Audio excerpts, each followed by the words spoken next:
Welcome back to KTN Prime. We're still in studio with the DCP Deputy Party Leader Cleophas Malala, who just gave us the chronology of events as they played out in the chaos that was witnessed in Othaya, Nyeri County during that church service attended by opposition principals. Among them, Rigathi Gachagua. Now, there are a couple of reactions that have come in since yesterday. Some, of course, castigating the level of violence that was witnessed right there.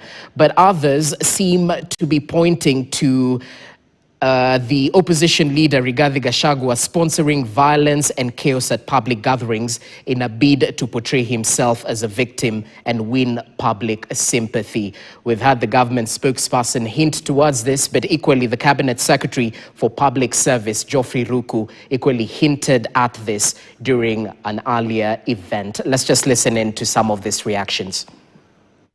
Officers attached to Betty Minor are the ones that attacked us in Kagio. They attacked us in Narok.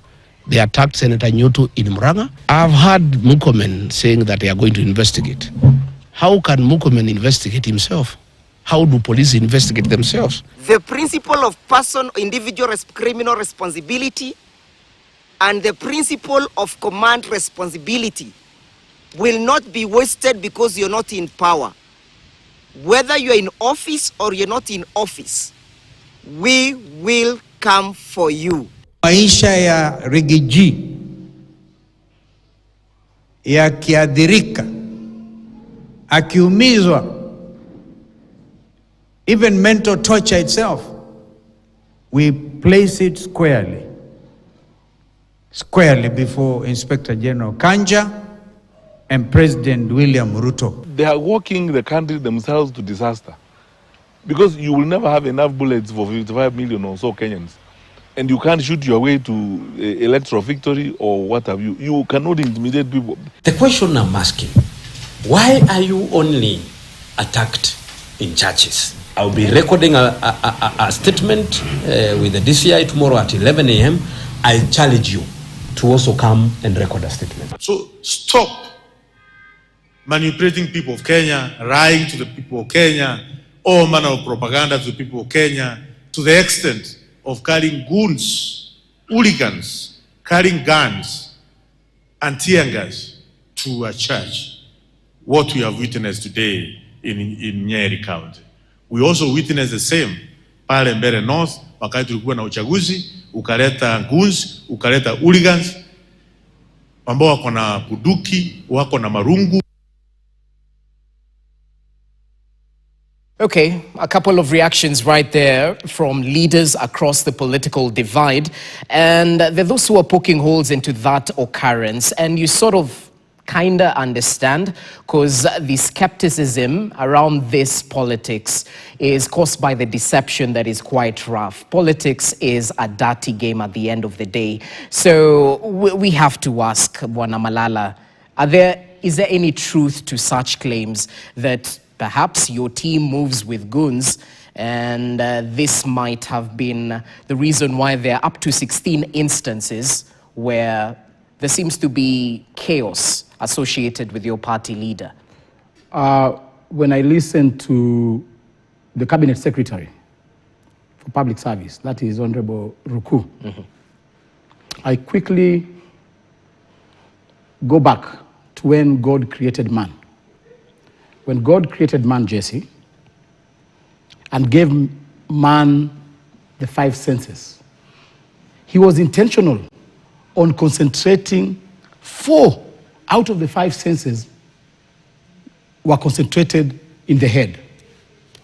Unfortunately, Ruku has decided to suspend the use of all those 4 senses in the head. Come on, he's not here to defend Yes, himself. because how can you, as a Cabinet Secretary, instead of first empathizing with those children and mothers and the people who were in the church, you say that the entire fiasco was stage managed, yet you can see police firing at children. First of all, I want to say that that is very insensitive. The Cabinet Secretary has suspended his senses and the use of his head. I don't know what kind of reasoning is that, because I expect the the cabinet secretary, first of all, to condemn that act. But wanting to relegate that act into a child's play is very insensitive to those families. And let me tell you one thing, the buck stops at the leader. I want to say that, and that's why I started by saying that this country is being run on autopilot. William Ruto is unable now to govern the country. You've seen this sustained attacks on the opposition. You remember even journalists have been attacked. You have made those reports to no avail of success. Ruto has fought everybody. You remember the Form 2 and Form 3 girls of Butere girls who are trying to enact a play on stage. He tear-gassed them. He has decided to enact war on each and every citizen who has a divergent view. He has lost the tissue of political intolerance. We want to ask our president to take some time off, to go and relax and refresh his mind. This country is at its lowest. And therefore, we will be asking the international community to come in. We are unable to even govern ourselves. We have misused our privilege of being a sovereign nation. You've seen the violence being meted on our citizens here have not only been contained within the jurisdiction of our country. We have started exporting violence. You saw there was an aeroplane which was shot down, carrying firearms, being taken to Sudan. Those firearms killed women and children in Sudan. We want to know, up to today, whose aircraft was that? All aircrafts are registered. Yes, yes. We have logbooks for all aircrafts. Yeah. We know that aircraft. We want to demand the answers of that investigations. Let me because Jesse, this is not a child's play. You know, every time we say we are investigating, the matter goes and dies from that end. We want to know, Kenya has been accused of exporting firearms to Sudan in exchange of blood gold. Who is this person who is exporting firearms which have the emblem of our country? This is perforating the foreign policy. We want to know the CS Interior, Murkomen, even before you start investigations of Odhaya, can you tell us who authorized Kenya's firearms, which have got Kenya registration, government of Kenya registration? Who authorized those firearms to be taken to Sudan to fund war in Sudan? Up to today, no answers have been given. True. And I remember that interview with Rigathi Gachagua. He raised those issues. No, but it's even in the public domain. Definitely. You know, once you say Rigathi Gachagua raised that issue, you want to dilute it to politics. That has been an issue. We've even seen other countries complaining about our foreign relations, interfering with other countries, funding war in other countries. You want to tell me that these people have not gotten enough blood in Kenya to quench their thirst? Now they want to go to other countries to get more blood? So the buck stops at the president. If up to today, the Ministry of Interior cannot account for firearms. Yesterday, we displayed bullets. Those bullets, the cartridges, were not registered, the cartridges. So they go get illegal cartridges. Today, in the morning, I've raised a very crucial issue that the UDA party must be accountable to Kenyans. I have reliable information, and I want the Secretary General for United Democratic Alliance to challenge me. They are taking their secretariat staff plus their agents for paramilitary training in Uganda. So where far, did you hear this? No, they have gone. They have been there for 60 days. You've seen, Omar Hassan was not there for the last 3 months. Omar Hassan was not there. I haven't seen. I want him to produce. I want him to produce his passport. The day he went with the secretariat, the UDA secretariat, to Uganda for paramilitary training. We want the UDA party to tell us what are they training their secretariat, and what is this training being done in Uganda. Okay, these are allegations, of course. I am challenging him to tell us. I tried to challenge you. Is there any authentication to this? Did you come with any supporting documents? We are going to produce photos. Okay. During which we will be challenging all those staff at the UDA secretariat to produce their passports. Interesting. So at the end of the day, you've said 16... So basically what I'm saying is these guys are planning and preparing for war. Yes, and we must call them out right now.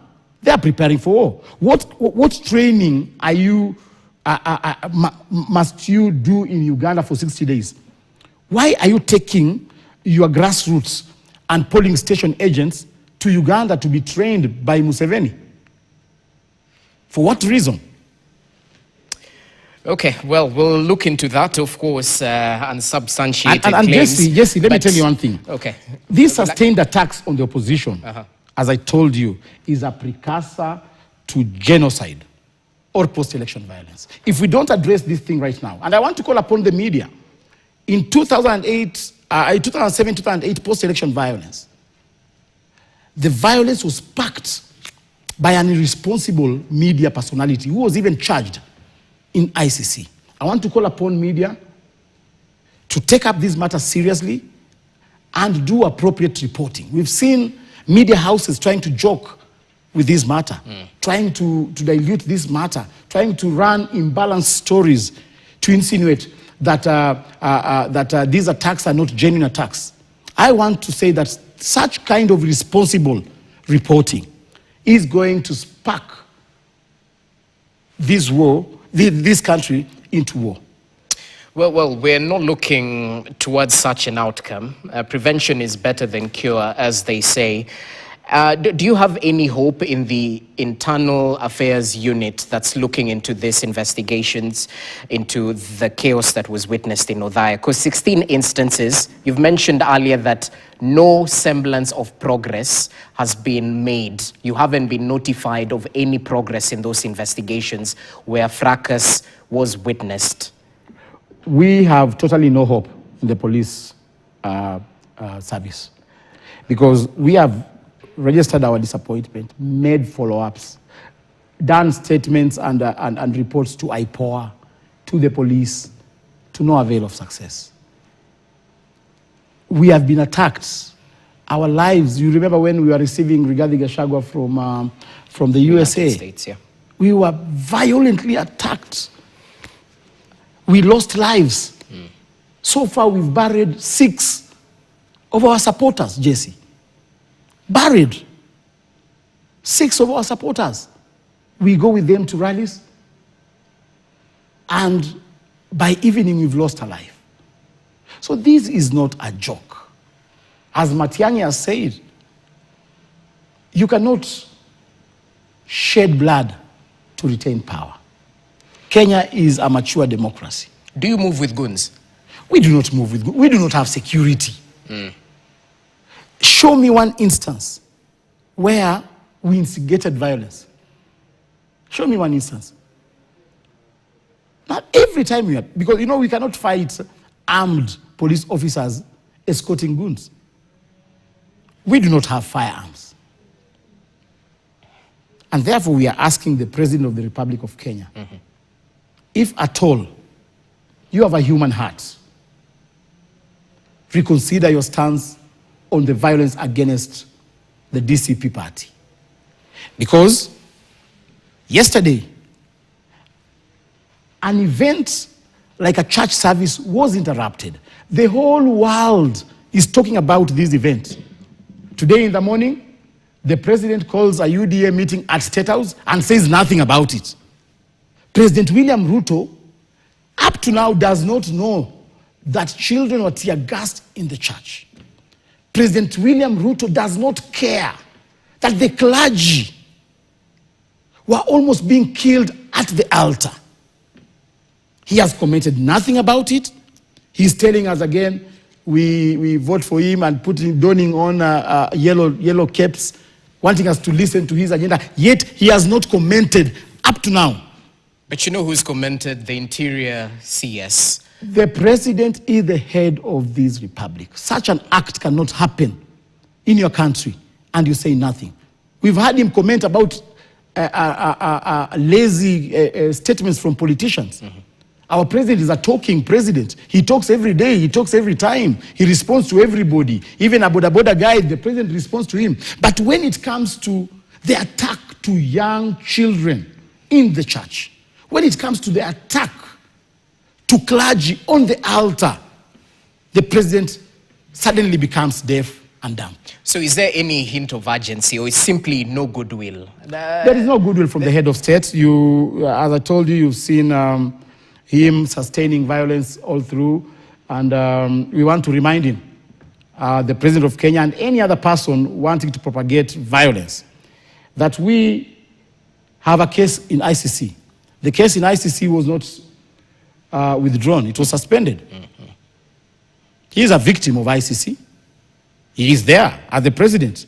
So, President William Ruto, you are trading on dangerous grounds. Don't forget that you have a case at ICC, and therefore it is your responsibility. Now you have the power to ensure that you protect the children, women, and the citizenry of Kenya. What is he doing about this? He promised last time that such an incident will never happen again. So, is this part of the normal rhetorics, political promises he always gives on top of the car? We are talking about life. Life is sacred, Jesse. Yeah. And therefore, we want to call upon President William Ruto to, first of all, even issue a statement empathizing with those children. They are traumatized. They need counseling. They need prayers. He has said nothing about that church. Okay, I'd like you to take a look at the front page of the Standard. This is what Kenyans will be waking up to tomorrow. The headline is all to do with the untouchable, pointing at impunity, where two powerful Mount Kenya politicians are at the center of explosive claims linking them to violent disruptions of former Deputy President Rigathi Gachagua's church meetings. You've pointed the blame squarely on President William Ruto, while some people are linking the chaos directly to these two Mount Kenya politicians. Do you have any words for the two members of parliament who have been linked with the chaos, allegedly? Are we talking about the couples? Yeah. Or the members of parliament separately? Well, it's hard to separate. Madera Member of Parliament and Muranga Woman Rep. Yes. Okay. I want to say that those are two irresponsible people who met in marriage. Very irresponsible. Why would you call them irresponsible? Irresponsible because the attacks we've been having have been orchestrated in their homes. Has to be that home. Then why were you blaming President William Ruto? Has to be, because these are agents of President William Ruto. Okay. Because William Ruto rides in Air Force One with this couple. Air Force One. He rides with them with this couple. This is a very irresponsible couple. They have degraded the social fabric. I want to address the woman representative for Muranga, Betty Maina. For once, remember that you are a mother. How do you plan for violence against children and mothers in church?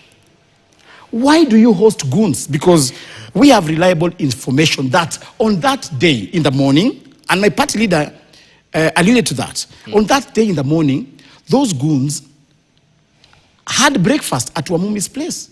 After the attack, they went back to celebrate. It is Betty who cooked for them lunch. A goon or a gooness cooking lunch for a goon. It is very unfortunate that a mother, you will invite them so that they respond, but you invited me here today, so I cannot respond on their behalf. But you can't make blanket statements. I wish there was something to substantiate that there was a meeting. You know, all those, show us. All those photos that we've shown of even that vehicle, that Matatu vehicle, was parked in Wamumbi's in Wamumbi's compound. But I haven't seen that. That's why Come I'm on, a little bit skeptical. I'll forward to you. Give me your email address. I'll forward to you all the photos, Okay. and even the location of all those goons. All right, We have even documented the goons, their phone numbers. We want to challenge the police to locate those phone numbers. They were in Madira, in Wamumbi's home. Like, why do you host goons? To go and attack people in a church. You are a mother. You gave birth, just like those mothers in the church. All You right. breastfed, just like those mothers in the child. You have children in your home. Oh Lord, cursed be that home. Well, that's a little bit extra, but did you agree with the headline? Are they untouchable as it stands? That headline is a little bit soft on them. All right. I'd like us to talk matters, DCP, since you're here, not just matters to do with the violence that has been meted by allegedly state-sponsored goons and police officers. We saw reports just this year that your party might have been hit by a wave of defections. As a matter of fact, you were one of the names that were in contention until we saw a couple of photos released while you were in Mombasa with your party leader. Critics sort of point this to a weakening of the party even before the real test, 2027 general election. Why are you losing foot soldiers? So far, we've not lost anybody. Come on. All those members of parliament you're seeing Yes. are elected members of UDA. Wamuchomba is an elected member of UDA. But they're so how closely- do I lose? How does DCP lose a UDA member? You know. Let us be realistic, Jess.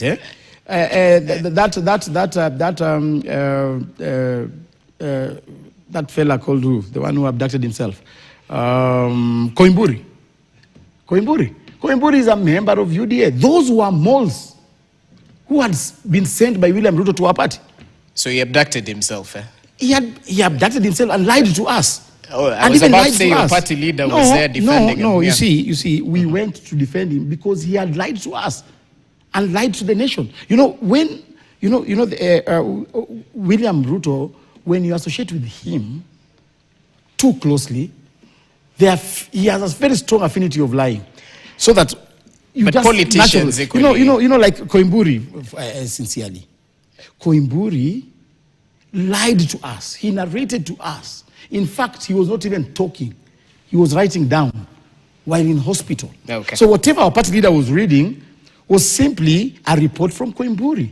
So Koimburi, Wamuchomba, and those other guys who have are insinuating that they have left DCP. They have never been in DCP. Those who are William Ruto moles. Look at the character of Wamuchomba. Wamuchomba pretended to be in our party. The moment we realized that she was a mole, we suspended her from all our meetings. We blocked her from all our meetings because we denied her information. She became irritated. And William Ruto told her, now that you've been known that you're my person there, now go to Jubilee Party. He has been exercising the mole concept in Jubilee Party. Well, not the chemistry mole concept. Now today, Yes, you've seen her going back to UDA Party, surely. She was at State House. Surely. We want to call upon women of this country to also exercise political integrity. You cannot be jumping. In 1 month, you've been in 4 parties. And you are a woman. In 1 month. Well, it's not just women. Because she men was as well. No. I'm referring to women leadership because Wamuchomba is a disgrace to women leadership. She was in our party.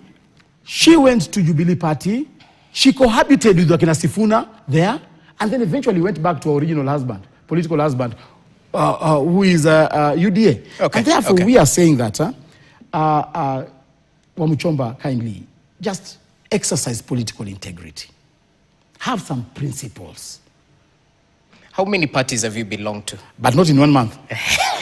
So the problem is 1 month. Okay. The duration, even if it's a love relationship. All right. Assuming this was a love relationship. Okay. How do you have 4 boyfriends in 1 month? Let me ask you this as we finalize, because the United Opposition has been criticized for lack of a plan. And not too long ago, we had your party leader sort of break down what he intends to do if he gets to the position of power.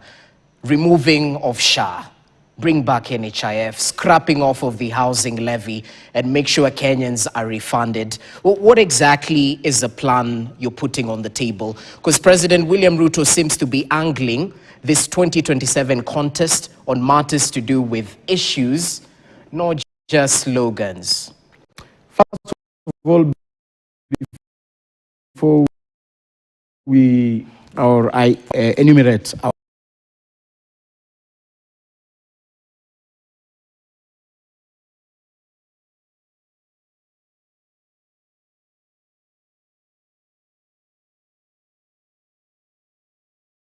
as we speak right now, we have more students who are unable to transit to grade 10.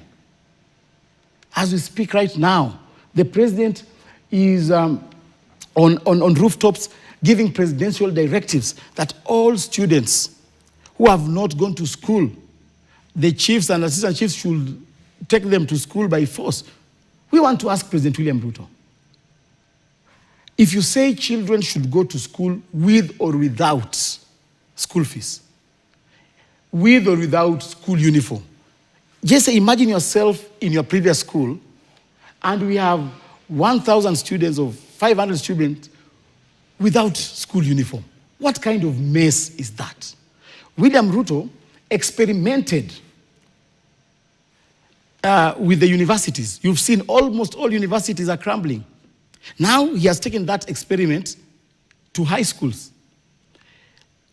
As we speak right now, principals are even committing suicide because they have pressure from suppliers. They have pressure from suppliers. Okay. Now, last year, the government did not disburse 100% capitation fee. They disbursed almost 50 or 60% only. This year, they are sluggish in the disbursement. And then William Ruto tells people, it's not a must, you take your child to school. I want to ask William Ruto to pay school fees, to release capitation fees to the students, to the school, so that he gives that direction. Okay. But failure to that, you take a child to a boarding school. What mattress will that child use? What blankets will they use? Okay, okay. You know, you don't just say, watu waende shuleni. Let him be responsible. And that's what we are saying. We are going to ensure that we restore the country to normalcy. Our first agenda is to ensure that this country is restored to normalcy, where Kibaki and Uhuru had placed it. That projection was, yes, a slow projection, but a steady projection, a sustainable projection. You wonder why the president, 1 year to the election, is still launching new projects. Yet, he has pending bills of 808 billion Kenya shillings. You are unable to pay 808 billion Kenya shillings, and tomorrow you are launching a new project. From a management point of view, from a governance point of view, I want to say that that is incompetency of the highest order. Second, as we finalize, we are going to restore the dignity of the payslip. Okay. We are asking William Ruto, the parents are unable to pay school fees, not because school fees has been hiked, because you have overburdened their payslip. When we get to government, we are going to remove this thing called affordable housing, because there is nothing affordable in selling a house 3.4 million Kenya shillings. How many Kenyans can buy a house at 3.4 million shillings? How many Kenyans can buy a one-bedroom house at 2.5 million Kenya shillings? Remember, you do not own the title deed of that land. You are only sold some space on 11th or 12th floor of a house. And therefore, we are going to scrap off that housing thing, Okay. return those houses to the counties, and the counties, once they rent and we get revenue out of it, we are going to refund the people who had been deducted that money. Second, we are going to restore the health insurance. As we speak right now, the county governments and the public service is being denied insurance, the commercial insurance. All right, all right. They have been forced into this SHA thing. County governments are unable to disburse or to remit the statutory deductions timely, and therefore all county government staff are unable to access healthcare. We are going to revert to the normal NHIF system, which was a normal natural health insurance fund, which was performing in a normal way, and going to open up space for the commercial and private insurance companies to compete favorably to All cover right. our people. Okay. Interesting, but you'll definitely have to seal the loopholes if and when that happens in terms of NHIF and the unfortunate news of public money being... Of course, Yeah, yeah. of course, there's a lot of financial or fiscal hemorrhage Yes. being exercised right now. People are stealing day in, day out. People are selling state-owned organizations without proper procedure. All Look, right. as we speak right now, Yeah. all the Finally. sugar industries, Jesse, have been sold out to one individual. As we speak right now, Safaricom, our strategic communication company, is being sold out. You know what the president so- said today? Yep. He said that almost 80% of his manifesto is implemented. So he gives himself an A. Our Would you- president is, Finally, is yeah. living in utopia. In fact, I had said, and my suggestion is, Finally, yes. we need to invoke Article 144 of this Constitution, which details how a president can be impeached from office on account of mental incapacity. That's my final. Oof. All right, I'll have to distance myself and KTN those are with my such. statements. Of course, I just have to put it out there. It is my right, Okay. it is my right, and it is enshrined in the Constitution. I'll be exercising an Article 144 of the Constitution. Okay. Clearly gives me the powers as an Can I individual. exercise my freedom of speech now? Yeah, but Thank you. I was just putting it out there. I didn't say it's not your words. I was just saying it's not our words. As simple as that. I have to be a neutral arbiter at the end of the day as members of the Fourth Estate. But asante sana, Cleophas Malala, the deputy party leader at DCP, for your insights on a couple of issues, including the chaos, matters to do with the DCP agenda, but equally what he views as complacency in terms of dealing with political intolerance in the county. That's how we wrap things up right here on KTN Prime. Thank you so much for watching. On behalf of the entire team, we say good evening. Enjoy the rest of your viewing. I'm Jesse Rogers. Thank you.